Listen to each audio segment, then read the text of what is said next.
hari igihe uba uri hafi y'abantu ariko ukumva neza ko nubwo uri hafi y'abo bantu wowe ubwawe wibuze, ugatangira kubona neza ko nta mwanzuro n'umwe ugifata ku buzima bwawe, kandi ukabona neza ko iyo myanzuro abo bantu barimo baragufatira ni imyanzuro iri buze kuba yakujyana mu mwijima, mu bintu utari buze kuba wakunda, ariko ukabona neza ko abo bantu barabizi neza ko iyo myanzuro ikujyana habi, ariko ugakomeza kugusunikiriza cyangwa se kugufatira iyo myanzuro. Ibi nibyo Jean Paul Sartre yanditse avuga ati ukuzimu kuri mu bandi bantu, ntabwo ukuzimu kuri kure cyane y'abantu muri kumwe, ukuzimu ntabwo ari ahantu hijimye, ukuzimu kuri ku isi mu bantu. Jean Paul Sartre ni umufilozofi wavutse 1905, yaje gupfa 1980. Niba hari igihe kigera ukumva neza ko kuba uri kumwe n'abantu inseko yawe ukumva neza ko iri buze kuba yatandukana, imivugire yawe nayo ubwayo ugatangira kubona neza ko utangiye kuyijyana uko itagomba kuba yagenda, rimwe na rimwe n'ibitekerezo ufite bigatandukana cyane n'ibitekerezo gakwiye kuba ufite. Kuba uri kumwe n'abantu bigasaba ko uri buze kuba wakihindura kugira ngo ubashe gukomezanya n'abo bantu. Ibi nibyo byatumye uno mugabo Jean Paul Sartre avuga ati ukuzimu kuri mu bandi bantu, ntabwo ukuzimu kuri kure cyane. Ni amagambo make cyane ariko akaba ari amagambo yumvikana mu bantu banyuze mu uko kuzimu. Umuntu wanyuze mu kuzimu ntabwo uzigera umubwira uburyo mu kuzimu hasa, kuko azi uburyo bimera. Hari abajya kure cyane bakavuga ati uno mugabo Sartre nuko yari yararakariye ikiremwa muntu, akaba ari umuntu wari ushaririye cyane, bikaba ari byo byatumye avuga no magambo. Ariko ntabwo ari we wayavuze gusa, ndakeka hari undi muntu nawe ushobora kuba yakubwira ati ukuzimu kuri mu bandi bantu. Ntabwo ukuzimu ari ahantu hijimye cyangwa se munsi y'ubutaka. Abantu bakurikirana iki kiganiro hari abashobora kuba babivuga, ndabihamya neza, kandi batari na batanu, benshi bitewe n'ibyo abantu bagenzi babo babakoreye. Nibavuga ukuzimu ntukajya utekereza Oliver Legra utazi cyangwa se uri kota amasimbi cyangwa se undi muntu uri kure cyane. Ujye ureba ku bantu mwegeranye, babandi wita inshuti zawe muri teka ryose muri kumwe, abo wizera cyane, abo ukunda cyane, babandi wita magara zawe cyangwa se inshuti magara, babandi bafite imbaraga zo kuba bakugira imfungwa yabo kandi nanone ntibanabyiteho. Bamwe mu bo wita inshuti wambara imyenda myiza ihenze banakurikomanze kuba wagura, ariko nanone bakwitegereza wambaye iyo myenda bakabona nkaho wambaye ubusa. Kubera iki? Muri abo ngabo wita inshuti nta numwe wifuza kukubona neza ko uberewe cyangwa se ngo abikubwire wumve neza ko uberewe, wiyumve nk'umuntu, wiyumve nk'ikiremwa gitangaje. Uno mufilozofi witaga Sartre yizereraga mu kintu bita freedom, kwishyira ukizana kw'abantu. Niba ufite kwishyira ukizana yumvaga neza ko ushobora kuba wakora ibitangaza. Yizeraga neza ko ikiremwa muntu dukwiye kuba twabaho, ariko nanone tukabaho bigendaniye nanone n'uburyo isi imeze, cyangwa se tukabaho bigendaniye n'ikintu bita nature, tukareka kuba twagerageza guhindura ibintu bidahinduka cyangwa se bidashobora kuba byahinduka. Yumvaga neza ko tutari product zikwiye kuba zagirwa ikindi. Yumvaga neza ko twe turi abantu nyine kandi turi product zirangiye. Ariko ibyo ngibyo ntabwo ariko abantu tubibona, nta nubwo ariko abantu tubaho, kuko uraza gusanga ko niba umuntu atangiye kuba yakureba agatangira kumva neza ko ibyifuzo byiwe cyangwa se uburyo ashaka kuba yakubona ariko ugomba kuba wakitwara, icyo gihe mu buryo bumwe cyangwa se ubundi hari ikiri buze kuba cyaba.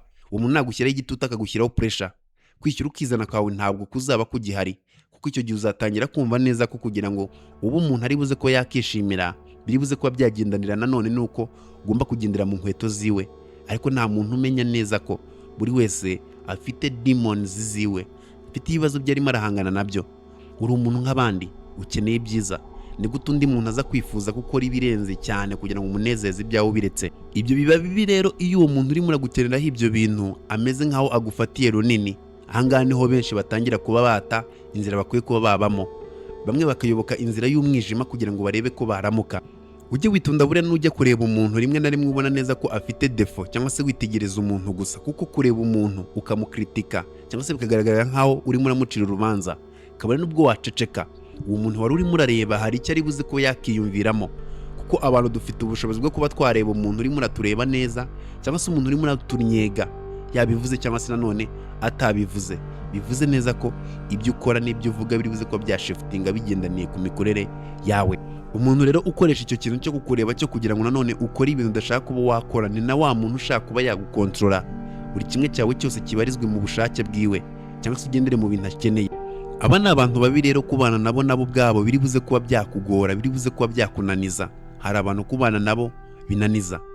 Ubu ni ubwoko bw'inshuti ugomba kwitonda cyane, kubera ko ni inshuti zifite nyine izo defo zose nakubwiye. Za nshuti zumva neza ko ugomba guhora iteka ryose uri munsi y'ibirenge byazo. Za nshuti zumva neza ko arizo zikomeye, bakumva neza ko bo ari ikiremwa muntu cyane kuruta abandi. Aba bantu rero nuzajya ubona neza ko ariko bameze, cyangwa se nuzajya ujya kuba inshuti n'uyu muntu umeze gutya, ujye umenya neza ko ari umuntu ushobora kuba wabana nawe, ariko nanone irangira ryanyu hagati yanyu mwembi, cyangwa se hagati y'ubucuti bwanyu bikarangira ubabaye, cyangwa se yarakwangirije igihe akakwangiriza n'imitungo. Inshuti ya mbere ugomba kuba wakitondera cyane kubana nayo ku giciro icyo ari cyo cyose, ni inshuti yahisemo inzira yo kugucira imanza. Ya nshuti izajya ihora iteka ryose ikureba, ya nshuti izajya ihora iteka ryose igukosora amakosa, ya nshuti izajya ihora iteka ryose ikora evaluation ku bintu byawe. Ibintu ni byawe, bigufitiye inyungu, ariko ugasanga hari umuntu uhora ubigenzurira hafi. Ibi ngibi ushobora kwibaza ati ntabwo biriho mu buzima. Ndagira ngo uzitegereze, ntari umuntu ujya uza kubwira ati bite byawe, ati amakuru umeze ute, ati meze neza, mukaganira nko mu gihe cy'amasaha 2, akabura akamara amezi 4 cyangwa se 5 atarongera kukuvugisha, atari uko yabuze umwanya wo kukuvugisha, atari nuko yabuze amayinite, cyangwa se atari uko yabuze igihe cyo kuza kukureba, we akajyaza aje kukubaza kuri progress yawe.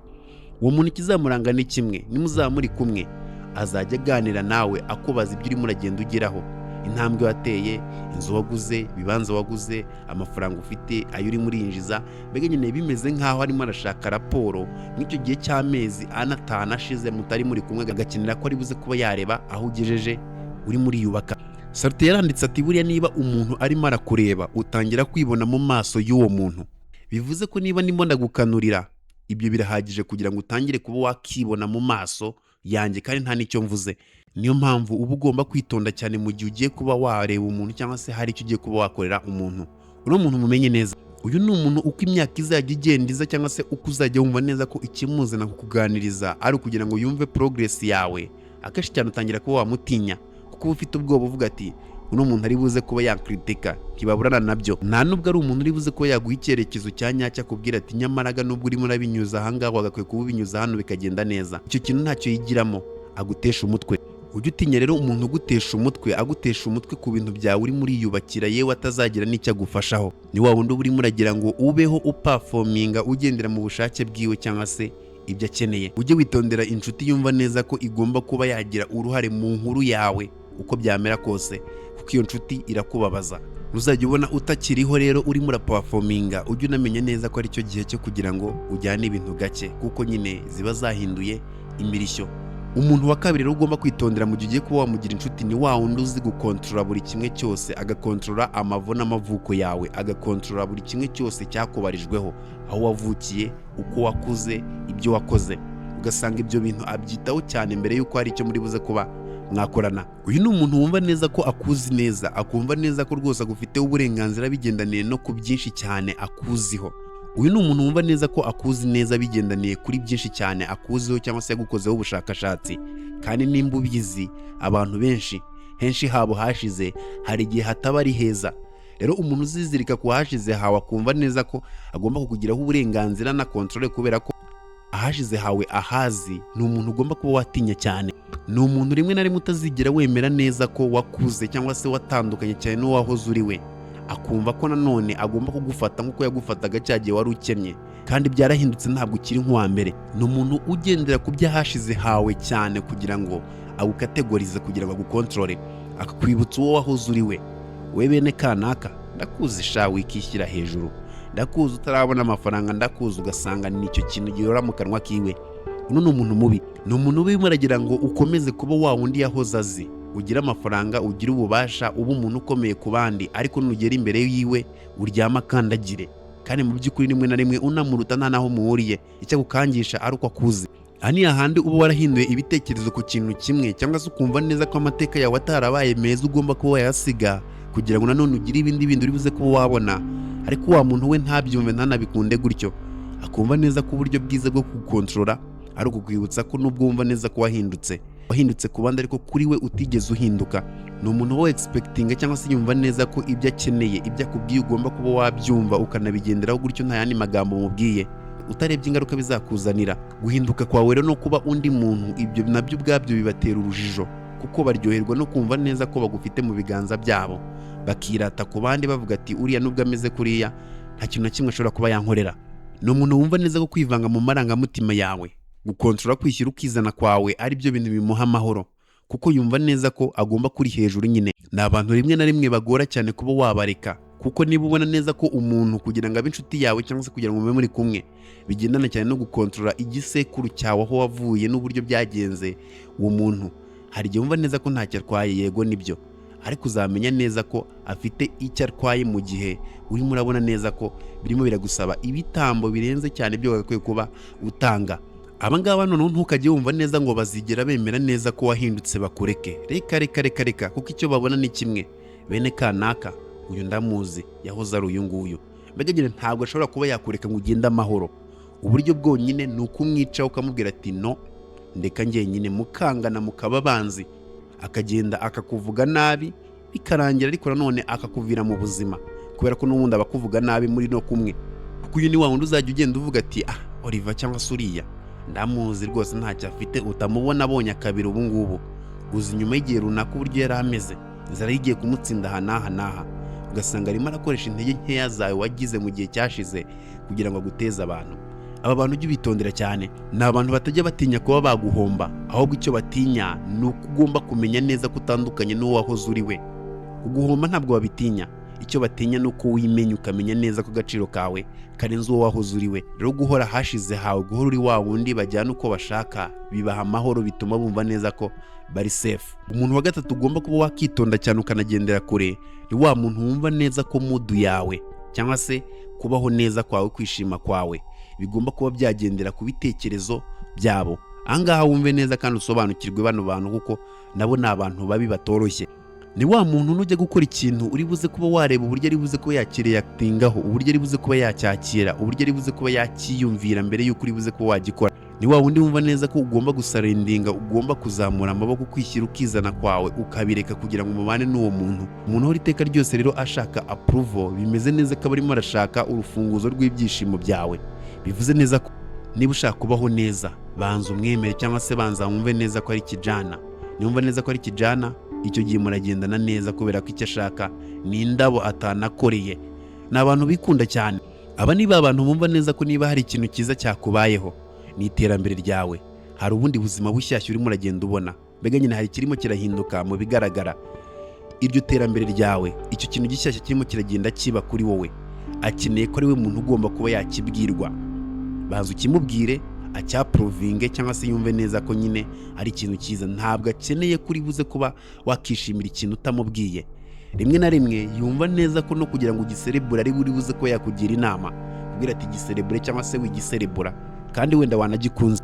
Ikibazo ufite kuba wakibaza nanone ukisubiza no kwibaza uti ni ukubera ikibo mumva neza ko aribo bantu bakwiye kuba bagena buri kimwe cyanjye cyose, kubasangiza intambwe yanjye birabagira abakire. Ubundi ni ukubera iki?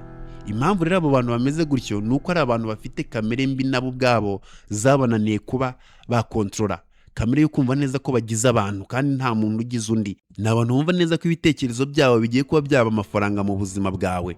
Bivuze ko validation, kuguha agaciro, bumva neza ko aricyo kintu bakeneye kuba baguha. Achievement yawe cyangwa se gutera imbere, kugira icyo ugeraho, bumva neza ko niba kimwenyurira cyangwa se niba seka bakakubwira ati tayari wageze ku ibi bintu, ari byo biri buze kuba byagena ko nabo bari buze kuba baseka. Ariko ntabwo ari uko bimeze. Umufilozofi bita Sartre yaravuze ati buriya ikintu bita kumva neza ko uri umuntu wuzuye ni cyagiye wumva neza ko ufite ikintu bita responsibility, inshingano z'ubuzima bwawe, ukumva neza ko kuba uriho hari inshingano zawe, icyo ukora uragikora nkawe, urakigenza nkawe, imitekerereze yawe, agaciro kawe. Icyo gihe rero abandi bantu batangiye kuza binjira mu buzima bwawe, ni nacyo gihe utangira kuba wasarendinga, nicyo gihe utangira kuba wazamura amaboko ukemera icyaha. Abantu benshi rero bakunda kwitiranya iki kintu cyo gushaka approval nuko abantu barimo barabemera cyangwa se barimo barabakunda, ariko mu by'ukuri bitarigeze binahura habe na rimwe. Niba uri umuntu utifite cyangwa se ugasanga ubushobozi bwawe ntabwo buri mu biganza byawe, ujye umenya neza ko mu gihe ugikeneye approval ku bandi, icyo gihe ntabwo uri umuntu uzatera imbere, kuko iterambere ryawe mu buryo bumwe cyangwa se ubundi rizabangamira abantu. Ahubwo ikibazo gihari ko ribabangamiye rirakubangamiye.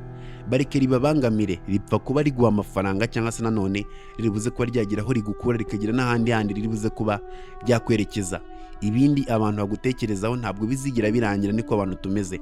Inshuti ya kane ugomba kwitondera cyane ni inshuti igushyiraho igitutu, ariko nanone mu ibanga rikomeye cyane, mu mutuzo ukomeye. Ntagira uraba inshuti n'umuntu ugasanga uwo muntu nta jambo na rimwe ashobora kuba yakubwira, ariko nubwo atakubwira ijambo, expectation cyangwa se ibyo yiteze kuri wowe byo ubwabyo birakomeye kuruta uko yanavuga iryo jambo bikarangira. Hari ikintu bita ibyo umuntu akwiteza ariko adashobora kuba yavuga. Bivuze neza ko ni wa muntu nutamuha ibyo agukeneyeho cyangwa se ibyo akwitezeho ari buze kuba yakurakarira cyane. Ni wa wundi uzajya ubona ko arimo aritwara mu buryo butandukanye mu gihe utakoze ikintu kimushimisha we kitagushimisha.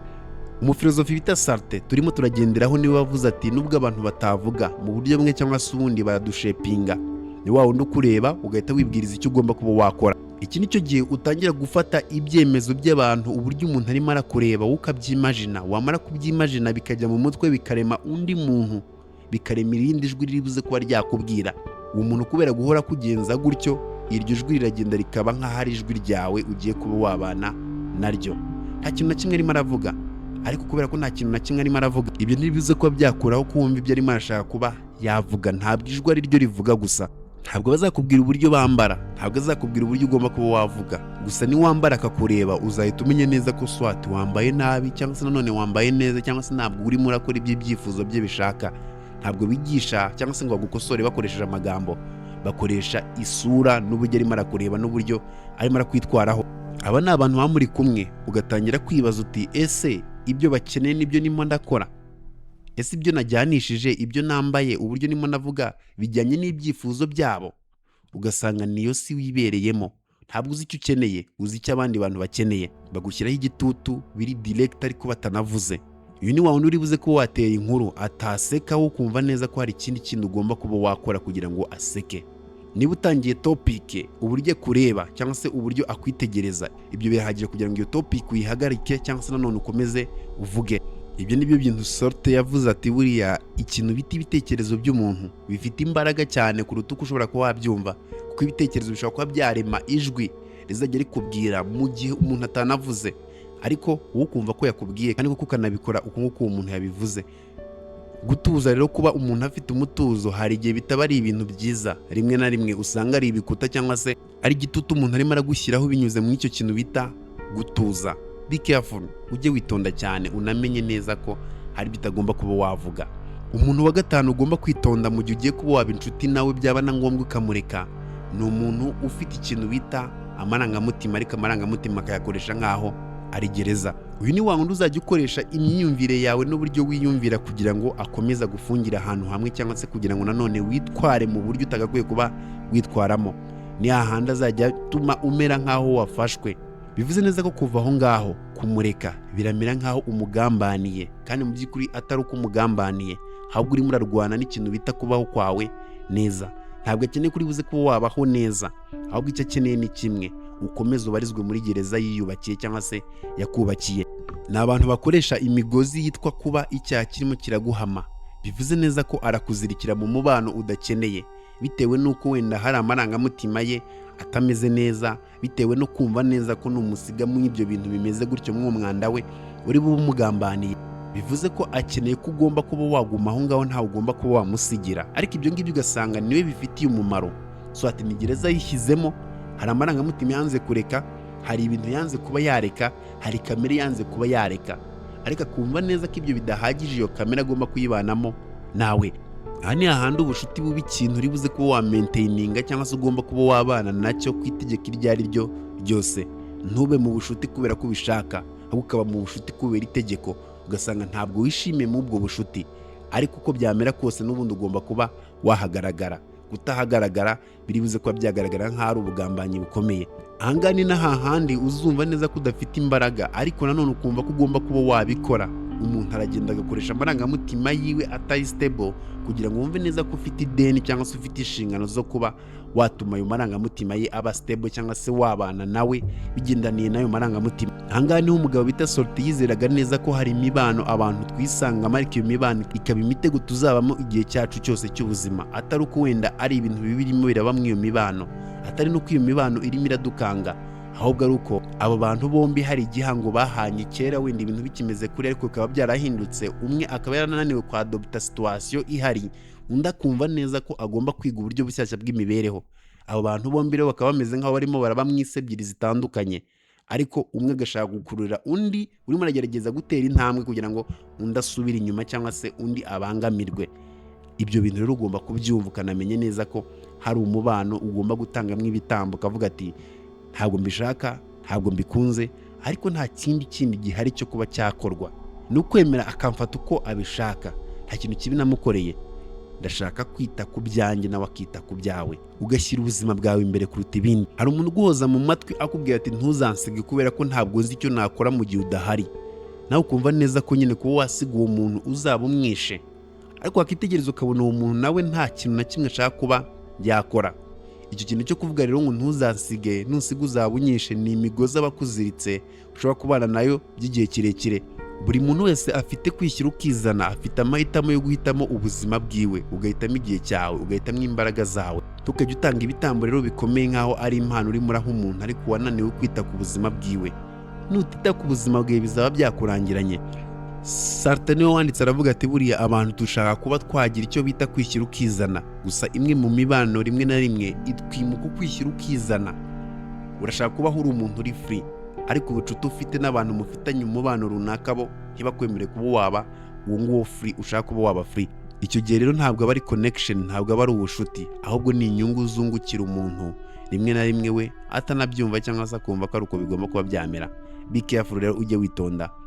Umuntu wa gatandatu ugomba kuba wakitonda cyane cyangwa se witondera kuba inshuti cyane nawe, ni umuntu ufite ikintu bita kurinda isura yiwe bikabije. Uno muntu ujye umwitondera cyane. Hari abantu ubona neza ko barinda isura zabo cyane birenze. Aba ni ba bantu uzajya usanga barimo bararwana na appearance yabo, uburyo bagaragara kuruta uko barwana n'uko bagomba kuba bakerekana ukuri. Ugasanga umuntu hari ibyo arimo arahisha, ni umunyamabara, ni umunyamanyanga, ariko agahisha isura yiwe kuruta ukuri kw'ibigaragara. Ubucuti bwa nyabwo rero butandukanye cyane no kwigira icyo utari cyo kugira ngo umuntu abone neza ko muri inshuti, kubera ko ubucuti bwa nyabwo bugendanye cyane n'ikintu bita kwiyumvira neza ko muri inshuti n'umuntu, cyangwa se ukumva ko ubwo bucuti koko buhari. Uwo muntu umeze gutyo rero urinda isura yiwe bikabije cyangwa se bidakwiye kuba byarindwa, ni wa muntu uzajya usanga ko icyo arimo arabaho ni ubuzima bwa fake, ubuzima nawe ubwe atazi iyo burimo burerekera. Ubwo buzima bufite ingaruka mu gihe kimwe cyangwa se ikindi, kuko uwo muntu icyo aba yarakoze ni kimwe, aba yaragiye akizirikira mu kantu runaka, akumva neza ko kwizirikira aho ngaho ari byo bivuze kuba byamuha agaciro. Uzarebe umuntu ukunda kurinda isura yiwe, akenshi cyane arwana no kurinda isura yiwe, rimwe na rimwe akanareka iby'ingenzi cyane, hanyuma agakomeza kurinda isura yiwe, rimwe na rimwe itanamwungukira. Hari igihe biba ngombwa ko ugomba kwemera uwo uriwe kugira ngo hagire ikindi kintu uribuze kuba wasingira.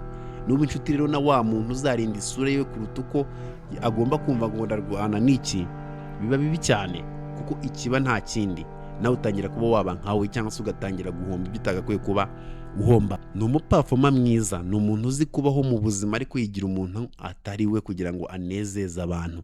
Ni umuntu ushobora kumva neza ko arindiriye ibyiza bitazigera bigera aho ngaho, akumva ati ntabwo nava mu byo ndimo kubera ko hari ibindi bintu ndindiriye byiza, ariko mu by'ukuri nawe ubwe wamubaza aho ibyo byiza bizaturuka, ugasanga nawe ntazi iyo bizaturuka, ariko akaba afite icyo cyizere. Rero uwo muntu umeze gutyo ni umuntu mubi cyane, ni umuntu ugomba kuba wakitondera, kubera ko ni umuntu uri buze kuba yatuma ugira ubunebwe, nawe ugatangira kurinda isura yawe, rimwe na rimwe isura utanafite. Bizakugora, bizakuvuna. Uwo ntabwo ari inshuti, uwo ntabwo ari umuntu wagakwiye kuba wishyira ku ruhande, kuko ni umuntu uzagusaba ko uri buze kuba watanga ibitambo bitari ngombwa. Umuntu wa karindwi rero ugomba kuba wakitondera cyane kuba inshuti nawe, ni wa muntu wumva neza ko ikintu bita ubwoba bwawe agomba kubukoresha. Wa muntu ubuze ikintu utinya cyane, ikintu utabaho ufite. Uyu ni wa muntu uzajya uhora iteka ryose akwibutsa amakosa yawe, cya kintu utari buze kuba wakunda, cya kintu udakunda kuri we, cyangwa se yamanyanga ukora uvuga ati ibi bintu rwose ni bibi nubwo mbikora. Yabimenya agahora iteka ryose abigushyira mu maso, abikuzungurutsaho kugira ngo nanone umenye ububi bwawe. Yego uri mubi, ariko kubera ko umuntu ari mubi kubera ko hari icyamunaniye kuba yagikosora, nimba ubizi neza ko nta cyahinduka, nta mpamvu yo kukimuhoza mu maso. Abo bantu rero niko bimereye, nicyo kintu bikorera. Ni umuntu urimo urashaka ngo uhore iteka ryose ufite ubwoba bw'uko ashobora kuba yagushyira hanze. Ni umuntu urimo uragira ngo umenye neza ko agufitiye amabanga, bityo utangire kwitwara gake, witwararike, kubera ko ikosa rimwe riri buze kuba ryagukostinga kuri buze kuba wajya hanze kandi uraseba. Aba ni n'abantu usanga bagira amashyari cyane, kubera ko niba hari amabanga yawe akubikiye agatangira kuba yabona neza ko utangiye kuba watera imbere, hari igihe atabikunda avuga ati ariko n'umusenzi gutatera imbere gutya, agatangira gushaka kuguca intege akoresheje rya banga akubikiye. akakubwira ati nyamara nutampa no mafaranga kandi akunaniza bigaragara neza ko arimo arakunaniza ndagushyira hanze. Bivuze neza ko we yungukira mu kuba ari ibintu byawe bibi azi. Aba bantu rero tuba tubana nabo ndetse tuba tunabazi. Rimwe na rimwe uzajya ubona umuntu arimo arasebya umuntu akavuga ibintu bibi ku wundi, ujye uvuga ati arimo arabivuga kubera ko wenda uriya byagenze gutya cyangwa se babaye inshuti imbere bikaza kwanga, ariko ninjye turi inshuti. Ntibizagutangaze ko ibyo arimo aramukorera mu myaka 10 cyangwa se mu myaka 5 iri imbere nawe ubucuti bwanyu bushobora kuba bwararangiye. Icyo arimo arakangisha abandi bantu nawe akaba afite ikindi kintu azagukangisha. Rero abantu hari igihe tubana n'inshuti mbi tukumva neza ko nta kibazo kubana n'izo nshuti mbi, cyane ko zirimo zirakorera ibintu bibi abandi twebwe ubwacu zitadukoreye ikintu kibi. Ntitumenye neza ko natwe ziba zizadukorera ikintu kibi, ahubwo ari ikibazo cy'igihe. Inshuti mbi buriya niba irimo irabera inshuti mbi abandi, we muri inshuti tukajya ugera turi igitangaza cyangwa se ngo uri umuntu utandukanye n'abandi. Reka igihe ari ni kimwe, we muha igihe. Numara kuba wamuha igihe ibindi bindi azabyikorera, kandi nabikora ntabwo uzigera ukunda uburyo yabikozemo, ntabwo uzigera ukunda iyo reaction uwo muntu arimo aragenda yereka abantu cyangwa se isura yawe arimo aragenda yereka abantu. Tukagera rero ukina imikino n'abantu bameze gutyo, kuko ni abantu nabo ubwabo batiyizi, ni abantu bari aho babanebwe gusa bashaka kurira mu mitsi y'abandi. Izo nshuti zose cyangwa se abo bantu bose nkubwiye ntiwumve neza kuri victime, kuko nawe uri mu bakina uno mukino. Impamvu uri mu bakina uno mukino, niba wahuye n'inshuti mbi ikagukorera ibintu bibi, kuba waseba umwanya umwe cyangwa se igihe kimwe nta gitangaje kibirimo rwose, kuko abantu turaseba. Ushobora kuba waseba kino gihe ariko ukaba wirinze kubaho nabi, ukaba wirinze gusaza nabi, ukaba wirinze ahazaza hawe kuba ari ahazaza utishimiye cyangwa utazigera wishimira kuba ufite aho hazaza. Niyo mpamvu rero rimwe na rimwe hari igihe wemera guseba rimwe, ariko icyo gisebo ugize kikaba gikuyeho urujijo. Kuko uzitegereze, iyo wanze agasuzuguro ntabwo abantu bakuzanaho ku gasuzuguro, kabone n'ubwo waseba mu kwanga ku gasuzuguro nta kibazo. Umuntu yaragufitiye amabanga ari buze ko yayavuga, it's okay, mureke nayavuge agushyire hanze. Namara kugushyira hanze uzahita umenya neza ko icyo gihe ntacyo gutinya gihari, kuko n'ubundi impamvu byinshi byanga nuko tuba twumva neza ko hari byinshi twahomba, hari byinshi dutinya. Kimwe nakubwira rero, ujye witondera abantu wumva, abantu ugomba kuba uri hafi yabo. Ujye wimenya, umenye neza ko kwishyira ukizana kwawe kugendanye n'ibyifuzo byawe kuri kure cyane nanone y'ibyo niyumvira cyangwa n'ibyo ushobora kuba nakuvugisha. Ujye uhitamo wowe ubwawe ku giti cyawe uba ugomba kuba waba. Numara kuba wamenya neza uwo ugomba kuba waba, bivuze neza ko icyo gihe ntabwo uzigera wemera neza ko hari abandi bandi bari buze kuba bakwinjira mu buzima. Ikiganiro cy'isi n'abantu cy'uyu munsi nangaha tugisoreje. Mugire Imana, mutibagiye kugira amafaranga.